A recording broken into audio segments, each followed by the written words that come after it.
BJP के senior leader Shyam Jaju जी हमारे साथ हैं। बड़े पदों पे इन्होंने काम किया और अमित शाह जी की टीम में राष्ट्रीय उपाध्यक्ष थे। जब सब हरियाणा में आज आना हुआ, हरियाणा में सरकार चली है 7.5 साल से, क्या कुछ इम्प्रेशन आपका? जो जो वायदे थे, जो थी कि हरियाणा में कितनी सेटिस्फेक्शन हुई?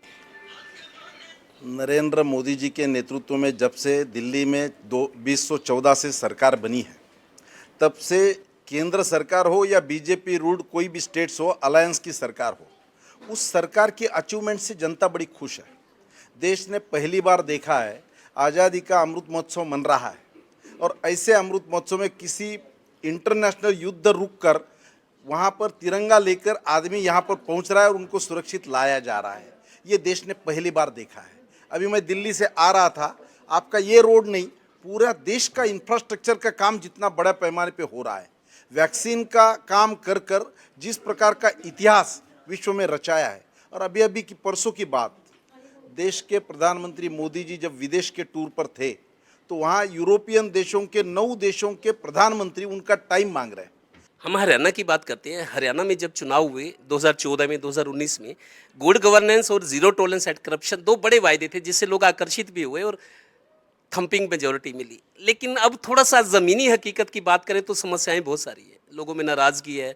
करप्शन की हम बात करते हैं, लेकिन करप्शन की एक्टिविटीज़ हमारे आसपास हो रही है। मुख्यमंत्री जी कहते हैं जीरो टॉलरेंस है, लेकिन विधायक चुप हैं। सामने हो रहा है लेकिन वो कुछ कर पाने की स्थिति में नहीं है या खामोश क्यों है, बहुत सारे सवाल हैं। ऐसा है, 70 साल के बाद देश ने इस प्रकार का परिवर्तन देखा है।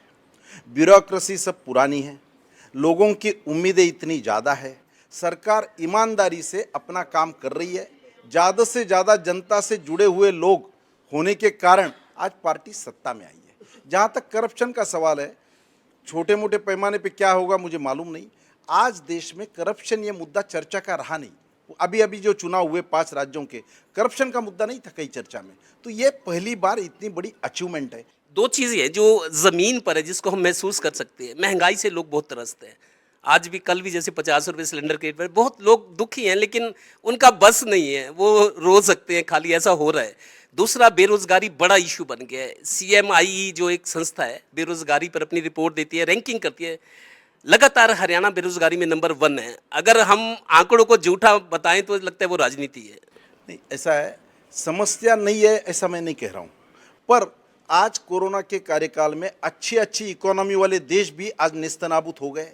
हमारा देश इतनी बड़ी पॉपुलेशन वाला देश, इतना हमारा वीक हेल्थ का इंफ्रास्ट्रक्चर होते हुए देश ने उसको मात किया है। आज कोरोना का डर, आज किसी के मुंह पे आज मास्क नहीं है, ये कितनी बड़ी अचीवमेंट है। मास्क हम आज एक्सपोर्ट कर रहे हैं। विश्व में सबसे सस्ती और सबसे इफेक्टिव वैक्सीन हमने लाई, विश्व के स्तर पर है, देश के स्तर पर है। और धीरे धीरे हरियाणा भी, आपने जो समस्या कही मैं नकार नहीं रहा हूं, पर सरकार की मंशा साफ है, नियत साफ है और सरकार उस दिशा में काम कर रही है। तो श्याम जाजू जी जो बीजेपी के सीनियर लीडर हैं, बड़े ओहदों पर काम किया है, उम्मीद करें कि थोड़ी बहुत जो समस्याएं चल रही हैं वो भी जल्दी दूर होंगी। लेकिन कुल मिलाकर देश सही ट्रैक पर है, ये दावा कर रही है। कैमरामैन राजेश कुमार के साथ Devendra Kathoria, total news, Panipat bureau.